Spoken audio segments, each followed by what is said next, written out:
Hey, ghoul friends. It's me, Adrian, or Ayden. Either way, I am still your host, and you are still listening to Susto, the podcast of paranormal folklore from Latin American and Hispanic cultures, and thank you for doing so. By the way, if you are a best ghoul friend on Patreon, you already know you get the video version of this episode, and all patrons get episodes early and ad-free. So, hey, right off the bat, feel free to check it out. Because also, speaking of, we do have a movie night this weekend, or a Susto virtual hangout. Still figuring out what exactly we'll be doing. Sometimes we just hang out and talk, we play games, watch a movie, a show, something. So, all the details go down on the Patreon. So if you're interested, feel free to check that out there. Not too many updates. I will say I had a fun time at the Psychic and Spirit Fest in San Antonio with the Curious Twins at Victoria's Black Swan Inn. If you made it out there, first of all, to all of the presenters and the vendors, especially the people that sat out there for the whole event, bless your hearts and your souls for being out there, for sticking out the heat. I did not table this year, after all. I did go do my presentation, which, obviously, smash hit. I had a great time with it. It seemed to get a positive response from people, so I will be posting the video of my presentation,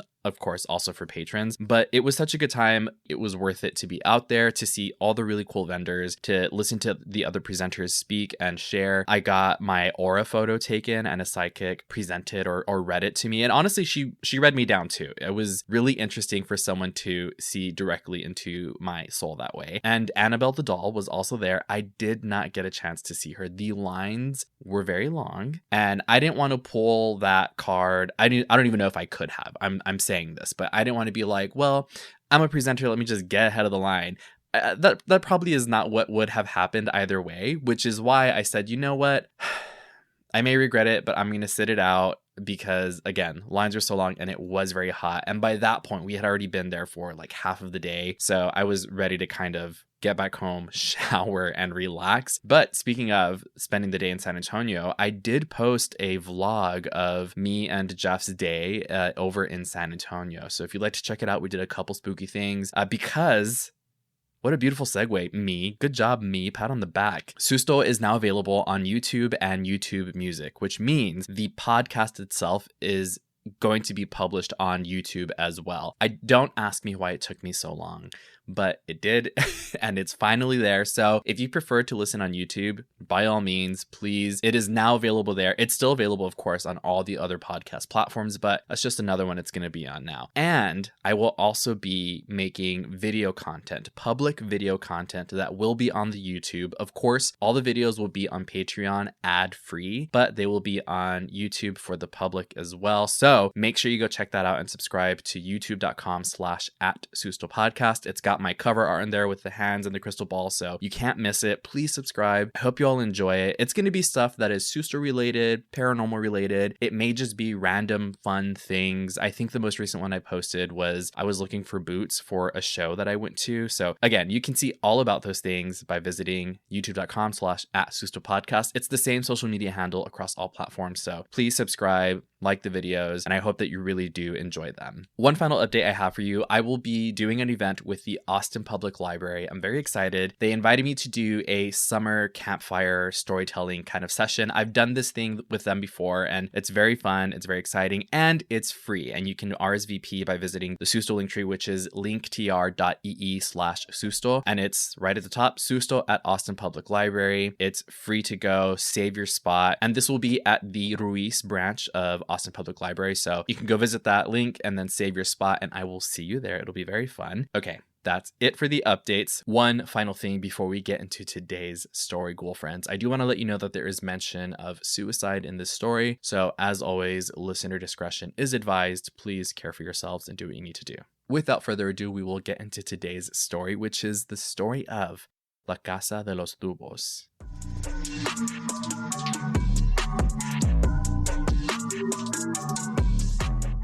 Hey, what's up? I'm Charlie. And I'm Tyler. And we are Believing the Bizarre, a paranormal podcast that dives into the unknown and the unusual every Tuesday. We discuss hauntings, cryptids, aliens, UFO encounters, conspiracies, and more. And we break down whether or not we find them believable.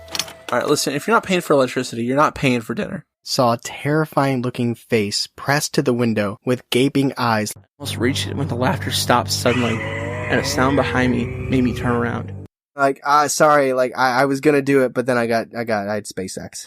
So we got you covered, whether you like horror or laughs, or both. We actually really hope it's both. With over 3 million downloads, you'll be joining a bizarro community that we promise is more than just Mothman and our parents. We even take creepy stories from our listeners and turn them into episodes. Check out Believing the Bizarre on Spotify, Apple Podcasts, or wherever you get your podcasts. Believing the Bizarre, a podcast as bizarre as you are.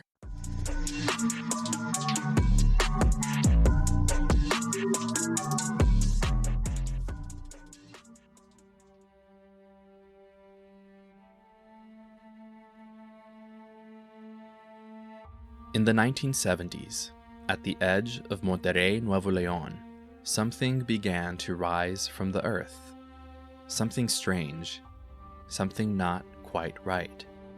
If you drive through the hills today, you may think the house is another luxury home, but it once stood abandoned, a cluster of hollow concrete tubes like giant gray bones standing crooked and unfinished against the skyline. But back then, the locals called it La Casa de los Tubos, or the House of Tubes, and what was supposed to be a dream became a nightmare no one could wake from. They were a quiet pair, a man and his daughter. No one knew where they'd come from. No mother, no family, just the two of them starting over. The father, Alejandro, was a serious man, stern, with deep eyes that looked like they'd seen too much.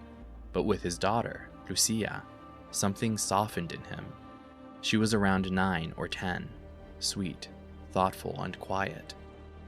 Lucia had no mobility in her legs. She relied on a wheelchair, and more than that, on her father. They were each other's world. One afternoon, standing on a quiet stretch of land just outside the city, Alejandro met with a young architect named Victor Aldama. In their meeting, Alejandro explained that he wanted his daughter to navigate their home with complete freedom. Victor assured him that it could be done. He had a plan. Unusual, but it could be perfect. He explained, "What if we built a house made entirely of connected tubes? Wide, open, every floor connected with ramps instead of stairs. The rooms would curve into one another, smooth lines, gentle slopes. She could move through it without help, freely. There would be no corners to get stuck in or stairs to hold her back. And we'd put in large windows so she could see the skies of Nuevo León whenever she wanted." Alejandro responded with joy as Victor sketched out the house. "Yes," Alejandro replied, "that's what we need. Start as soon as possible. I want her to see it." For the construction crew, it was just another job site. A contract signed, equipment delivered, dust kicked up in the outskirts of Monterrey. At first, the crew was intrigued. The layout was unique, ambitious, so it promised steady work and higher wages. But as the concrete frames began to rise, that excitement faded, and the workers started to complain. "Everything's round. Nothing lines up right. This isn't how houses are built. How do you put a door or a window in a round wall?" And then there were the reviews. Victor visited the site constantly, inspecting every line and curve with the intensity of a man possessed. He corrected the workers harshly with a precise and almost obsessive focus. This house was going to be his opportunity to build something truly unique. "This ramp? Too steep. Tear it down, start again. These windows aren't aligned with the axis of the hill. Fix it. This edge is sharp. She must glide through this space." Alejandro would appear too. Not as often, but when he did, he watched quietly, sometimes with Lucia beside him. He never scolded, he only observed, as if making sure that every beam, every bolt, was worthy of her. The workers began to feel the weight. Tensions rose, fights broke out over minor mistakes, tools went missing, blame passed like a virus. The workers began to feel as if they were under constant watch, even when Victor and Alejandro were not around. A plasterer swore he set his toolbox down near one of the ramps, turned away for a second, and it vanished. The toolbox was later found on the 3rd floor in a spot he hadn't touched in days. An electrician heard a voice call his name, but when he followed it, no one was there. One man, half asleep on a late shift, claimed he saw something on the 2nd floor, but he was alone as he finished his work. Others dismissed these stories. Stress, maybe. Exhaustion. The circular design messes with your head, they said. No corners, no lines, just curves. But not everyone laughed. To ease the growing friction, the workers planned a small get-together after hours. Drinks were passed around and laughter slowly returned. The house, half-built, seemed to be listening, watching. The crew was even talking about abandoning the worksite. All except one man, Alberto. Alberto was the kind of man you barely notice, not because he wasn't important, but because he didn't demand attention. Mid-30s, always on time, always quiet. He kept his head down, did his work, and left without a word. To most, he was just another pair of hands mixing concrete, but he was precise with his work and never cut corners. Some say he was building his own house in his spare time, that he took on jobs like the House of Tubos to pay for materials. Others said he had no family, no one waiting for him at home. Either way, he was dependable, focused, a man who didn't scare easy. That made what happened next so much harder to understand. It was a Sunday morning. A skeleton crew had come in early, just 3 men, Alberto and 2 younger workers. The rest of the team was still recovering from the night before, another of their alcohol-fueled gatherings meant to ease the tensions that continued to grow. Alberto hadn't touched a drop. He said little during the gathering and left early, muttering something about irresponsible co-workers. Now, with the sun barely up and the mountains still casting long shadows, he volunteered to go up to the 3rd floor, an unfinished area with narrow catwalks and exposed rebar. He was up there for maybe 20 minutes when the 2 men below heard a strange sound, like metal screeching. Then came the scream. They dropped their tools, ran toward the stairwell, but before they could even call his name, they found him sprawled in the center of the main hallway, eyes wide open, mouth parted slightly like he was mid-sentence, like he'd seen something and hadn't had time to speak. But what they found even more bizarre was that there were no broken railings, no loose scaffolding, and when the scene was examined, they confirmed something chilling. There were no footprints. The dust where Alberto had been working was undisturbed. It was as if he hadn't tripped and fallen at all, but rather was thrown. The crew was silent after that. No one wanted to ask questions. No one wanted to say what they felt. But one of the young workers present that day later admitted something that alarmed even the hardest skeptics. He said he looked up to the 3rd floor just seconds after the scream, and for a moment, he swore he saw someone standing up there. Not Alberto, someone taller, shadowed, motionless, watching. When he blinked, they were gone. From that moment on, the sight was never the same. The air felt heavier, the walls listened, tools moved by themselves, and something, whatever had taken Alberto, was still there, waiting. The weeks that followed Alberto's death were heavy. The men worked quietly now. They spoke less, the laughter stopped. Some quit, unable to shake the feeling that something had gone terribly wrong in that house, that it wasn't just an accident. But others stayed. Bills needed paying, and they convinced themselves it had just been bad luck. Then came Ramon's turn. He was one of the oldest on the site, a man who'd worked every kind of build from Monterrey to Saltillo. One afternoon, he was working alone in a narrow hallway on the 2nd floor. Most of the crew had taken lunch, and only 2 others remained nearby, painting window frames down the corridor.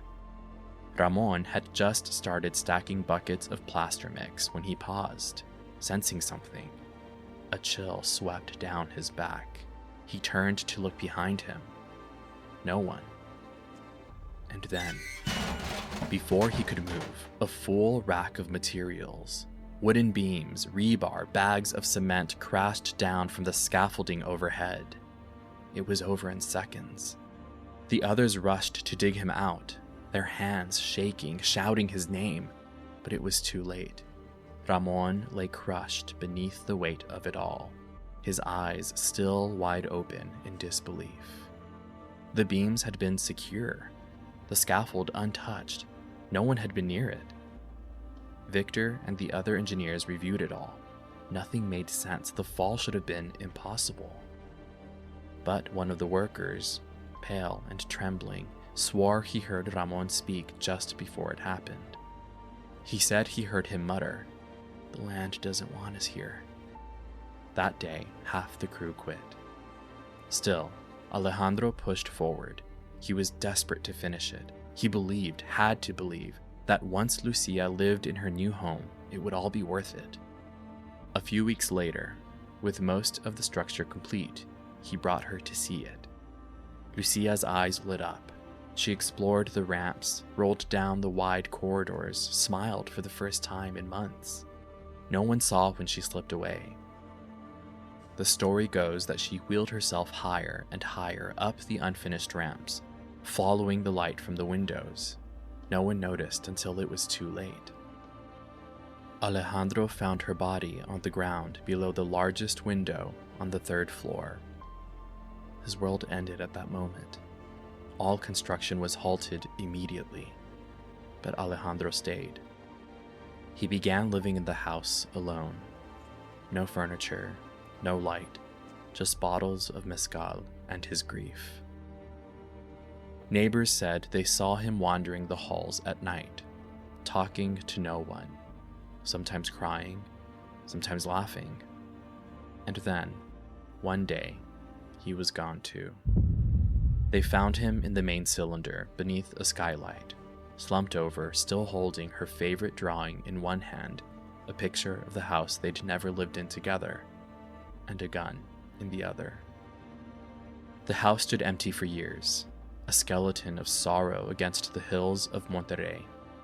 Time weathered it, but nothing truly touched it. Locals called it cursed, haunted, doomed. But then something changed.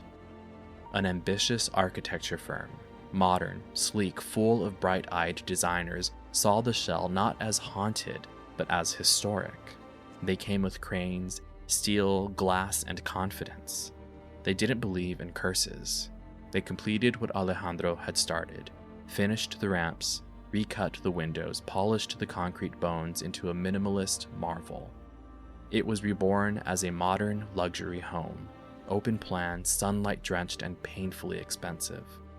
Today, a family lives there, wealthy and private, but the locals still talk. They say that sometimes, late at night, they see shadows moving inside the long glass windows. Too many shadows for just one family. Some say they hear something, the echo of a wheelchair rolling across concrete, even though no one there uses one. Others say they've seen a figure fall from the rooftop in the dark, only for no body to be found. A few workers from the remodel refused to ever return. They said they heard voices, felt watched. They say the house might look new, but what lives inside it is still old, still waiting, still unfinished. Maybe it's just a house. Or maybe some things are never meant to be built.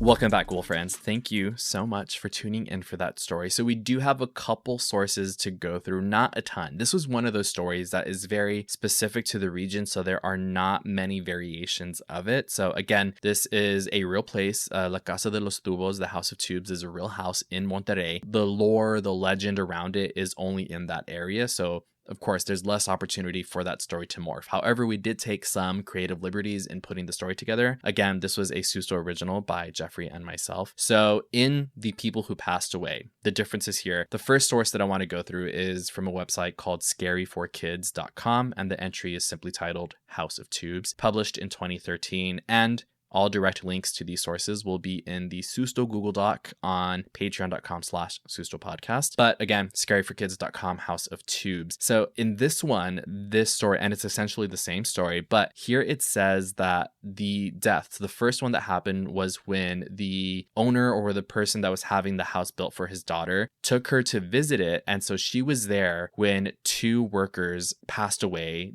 due to an accident. So it says here, on the day the girl went to see the house, 2 of the architects who designed it suffered a terrible accident and were killed by falling concrete. Already, not even 2 of like the construction workers, it was 2 of the architects. I'm wondering if they're using that interchangeably, if it's maybe it was 2 of the workers, 2 of the I'm not sure, but 2 people died as a result of an accident when the father took her daughter to see the house, right? It says the family managed to hire another group of builders because the construction crew, that first one, after that accident, they refused to continue work. So they were able to hire another group of workers, and the girl wanted to go back and check on them. I'm guessing the little girl, she just wanted to go see this story. It seems like she's more involved with it, right? Versus the version that we told, it's kind of centered around the dad's experience and his involvement with it. It says here that she wanted to go check it out, and so that she was exploring the house, like we said in the story, and that she began to slide backward down a ramp. It seems here like it was maybe a force that was pulling her because she was unable to stop herself, and that her wheelchair, it says here, came hurtling down the ramp going much too fast. The poor girl went flying out the open window and fell to her death. And this continues, her grieving parents couldn't bear the thought of living in the property that had caused their daughter's death. So all construction was immediately stopped, never to resume again. As you can hear from here, we say her grieving parents. So again, in this version of the story, she has both her parents, and we focus more so on her dad in the version that we tell. But this continues that years later, the building,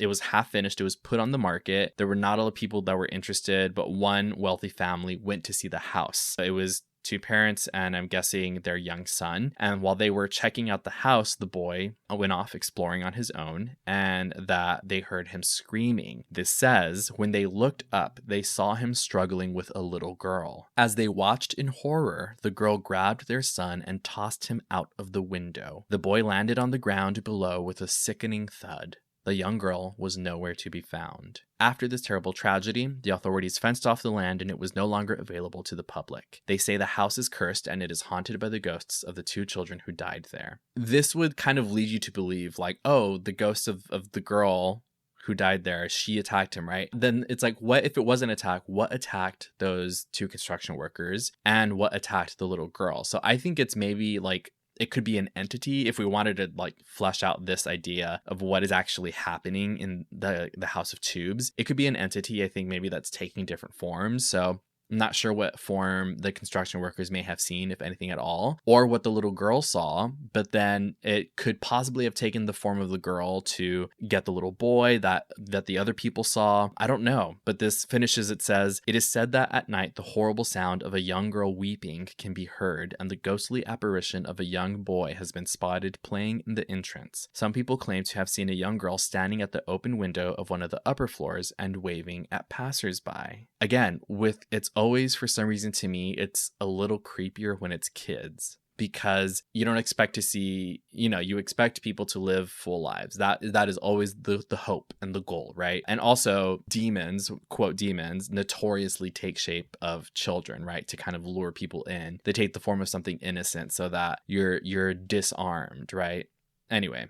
This next source here is from monterreysecreto.com, and this is a listicle. It says, these are the most famous haunted places in Monterrey. Did you already know them? Have you visited them? Many of the places on this list can be visited, but are you brave enough to do it? I will also say, and you'll see pictures of this throughout not only the video, but on social media, the house itself now, it is finished. I want to say it finished sometime in like the early 2000s. It's a gorgeous house. It is truly like a luxury, you can tell an expensive house, but I don't believe, like we said in the story, the family lives there. I don't believe it's open. I wish they would open it up as like an Airbnb, because it's interesting. It's like, it looks like this beautiful museum like almost thing, but it has this kind of spooky history where it's like, I feel like those things, normally a haunted place looks a certain way, right? But this is not. It really looks like a museum in some ways. This is a short entry, and it says, the legend of this house with a peculiar architectural style tells that it was a gift from a father to his daughter who suffered from paralysis and could not walk. The house has this shape because it was intended so that the girl could move freely in her wheelchair. And so this is where we got the idea of following just the father and the daughter in the story, right? This continues. However, since its construction, strange things began to happen, and the masons and builders commented that as they progressed with the work, they felt that they were being watched, and some of the tools disappeared and appeared in impossible places. So again, there's that detail of things being moved, which also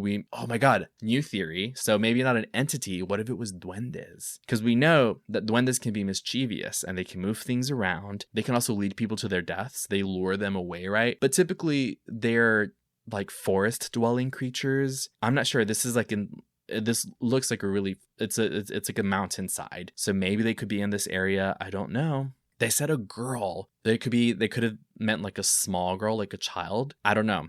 Hey, who knows? Okay, so far we have evil entity that can change forms, and now we have duendes, right? Anyway, this continues. When they finished the top floor, a bricklayer was thrown out of one of the windows and died. So a brick, like a person who lays bricks. Construction stopped to investigate the cause of death, which was determined to be, quote, accidental death. Shortly thereafter, construction resumed, and when the father took his daughter to see his house, on one of the tours of the mansion, the girl slipped down one of the ramps and was thrown out of one of the windows and died instantly. Shortly after the girl's death, the father also died by suicide in this place, in the home. People who have visited the house have claimed to have witnessed poltergeist cases or poltergeist activity. So this was also mentioned in the story that the father did die by suicide. And so, of course, obviously that's going to add to like the haunting element. I feel like in a movie, right, he would be able to be with his daughter, but that's really, really tragic and really morbid to think of that as a solution. I don't know. Yeah, this is really just truly a sad story. So this next source is from a website called amazingarchitecture.com, because this is an amazing house. And this was published 4 years ago. It's titled The House of Tubos in Monterrey, Mexico by Enrique Leal, Stato by Grupo Urban. This says, when was this published? In 4 years ago, so 2021, right? And this says, the Mexican architecture firm Stato by Grupo Urban, led by Enrique Leal, has recently completed the House of Tubos, a new residence project integrating it into an existing structure from the middle of the 1970s, particular shapes and volumes that made history in the southern part of the city of Monterrey. So again, yeah, around 2020, 2021, this thing was completed, and there's an architecture statement here. It says, this project seeks to find the balance between the pre-existing and the new. How can it be adapted to something that was already there?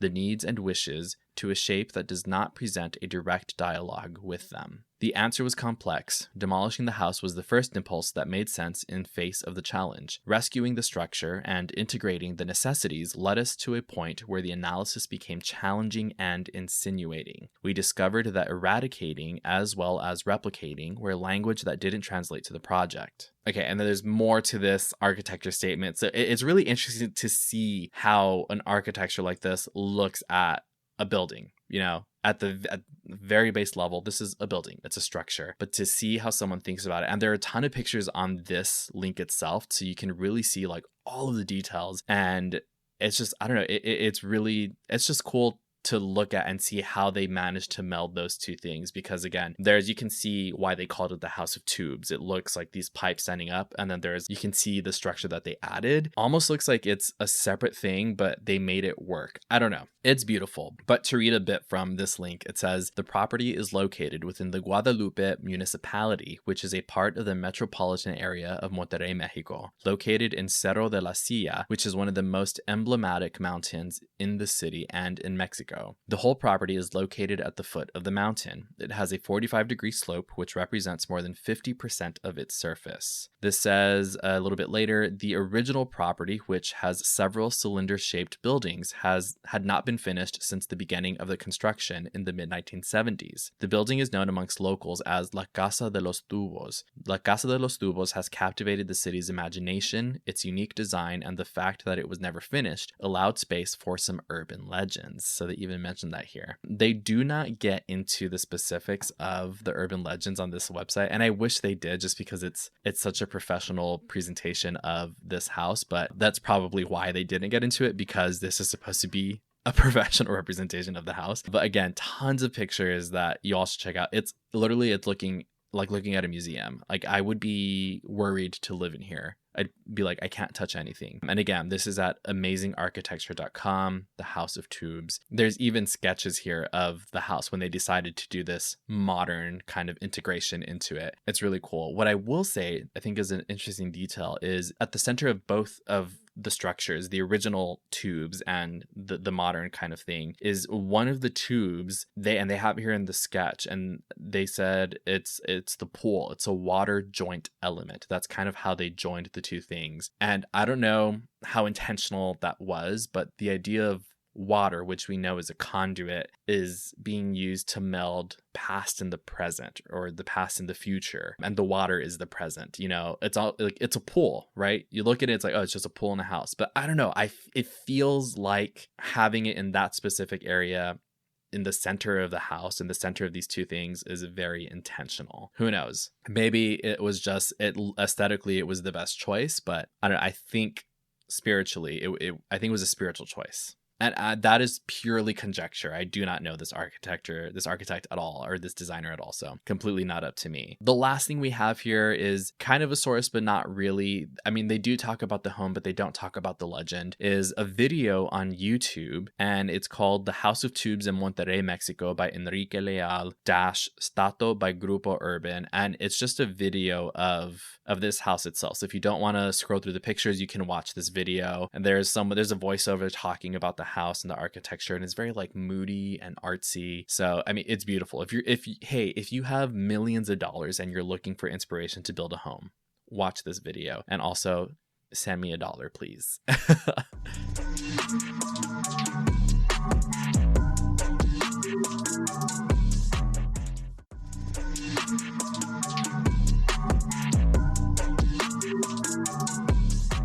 Welcome back, goal friends. Thank you so much for joining me for this episode of Susto. I hope you enjoyed it. If you would like to support the show, you can do so by engaging with it wherever it is. So that means by listening to the episode, liking, sharing, leaving positive ratings and reviews, sharing it with your own ghoul friends, following me on social media. That's at Susto Podcast on every platform, which now includes YouTube. So go ahead and subscribe on YouTube. Like I said, I will be doing more public video content. So feel free to let me know what you would like to see on there as well. I will take ideas. Again, it does not have to be Susto specific or paranormal related. I'll do just random fun things on there too. We will see. And as always, if you would like to hear your own story on a Letters from the Beyond episode, you can do so by visiting my website, sustopodcast.com, or by visiting the link tree, that's linktr.ee/Susto, and hitting that tell me a story or submit a story button, and then filling out the Letters from the Beyond form. You can write your story. You can also send in pictures, videos, recording, any multimedia. You can attach it to the form and send it to me. And finally, you can consider joining the Patreon at patreon.com/SustoPodcast, where you can get perks like listening to these episodes early and ad-free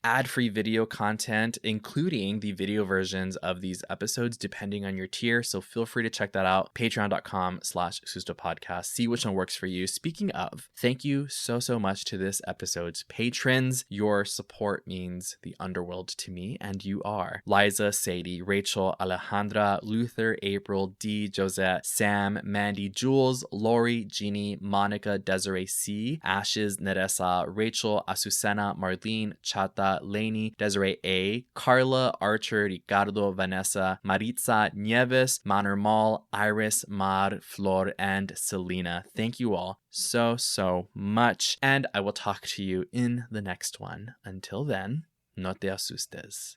Bye.